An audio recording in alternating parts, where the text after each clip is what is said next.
la thématique est? La thématique, je la reprends, citoyen, citoyenne, assisté, actif. Et puis la question de citoyenneté dans sa globalité. C'est quasiment un chemin narratif qu'on a suivi. J'ai essayé de comprendre, et en fait c'était une espèce de balade, où la première des questions autour de risques, autour d'une question du web et de numérique, d'une fuite de l'information, des données que l'on émet, nous a interrogé sur une question de a-t-on une prise de conscience de cette réalité-là, tant au niveau individuel qu'au niveau collectif. Et ça a oscillé en permanence entre comment on en est conscient individuellement et comment on en est conscient collectivement et comment on arrive à pouvoir, je dirais, agir par rapport à ça. Et intrinsèquement, on reconnaissait chacun, j'imagine, individuellement, accepter cette fuite-là en l'échange de services. Mais est-ce qu'on a véritablement conscience de ce qu'on pouvait perdre ?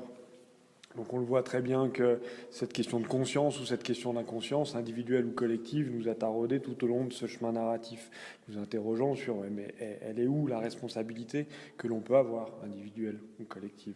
Et donc on revient avec une notion fondamentale d'éducation que tu nous as le premier pointé, mais sur lequel on s'est rapidement retrouvé, en disant mais quel est notre rôle en termes d'éducation individuelle, peut-être vis-à-vis de nos enfants ou de nos proches, ou collective d'un point de vue sociétal. La question aussi à la citoyenneté, revenant sur le sujet, assister, pas assister, nous a amené aussi à une question de assister, mais par qui ? Donc s'il y a une assistance, je l'ai traduit comme ça, je ne suis pas sûr de l'avoir bien compris.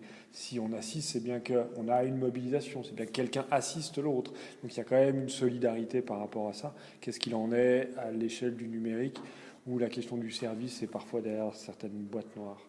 Une réflexion aussi sur le Valais natal de certains d'entre nous. En disant, mais en gros, ça se pose à quelle échelle ? L'échelle d'un quartier, d'une solidarité, d'un village, autour d'un bis là-bas, en tant que tel. Et puis une territorialité aussi particulière à Genève, la question du vote qui a été évoquée, mobilisation, implication parfois faible, mais territoire administratif de vote, territoire fonctionnel d'1 million, 1,2 million d'habitants. Comment fonctionne ce territoire, pas complètement évident, et donc quelle mobilisation individuelle et collective, toujours cette question.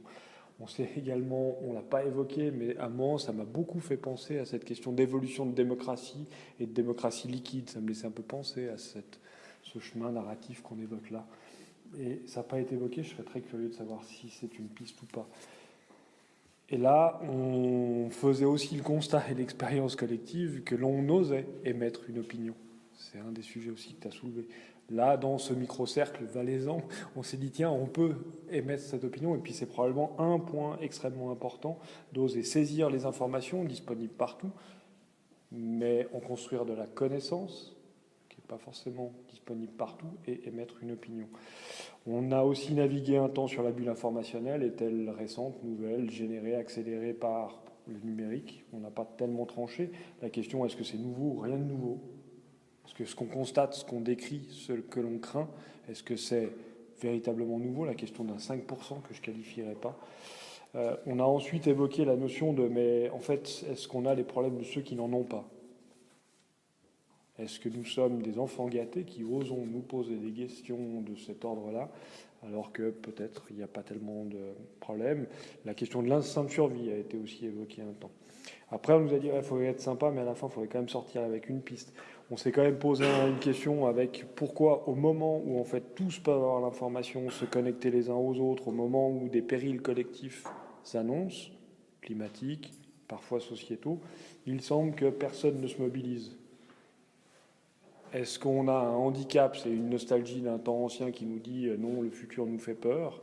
Est-ce que c'est une nouvelle génération qui viendra arriver à nous booster et puis trouver des solutions ? Piste, quel projet pour mobiliser les citoyens ? Une réflexion autour de Genève 2050. À voir. Responsive City Barcamp Opal Expo avec plus de 10 000 personnes, je pense. Le jeu des possibles nous semble assez immense. Et puis peut-être la dernière piste qui nous engageait les uns et les autres, c'était éduquer par l'exemple. À chacun de nous d'aller pousser ces éléments-là. Pour revenir sur individuel et collective, la prise de conscience, Elle nous amenait juste à une question de responsabilité individuelle et collective. J'ai terminé. Wow.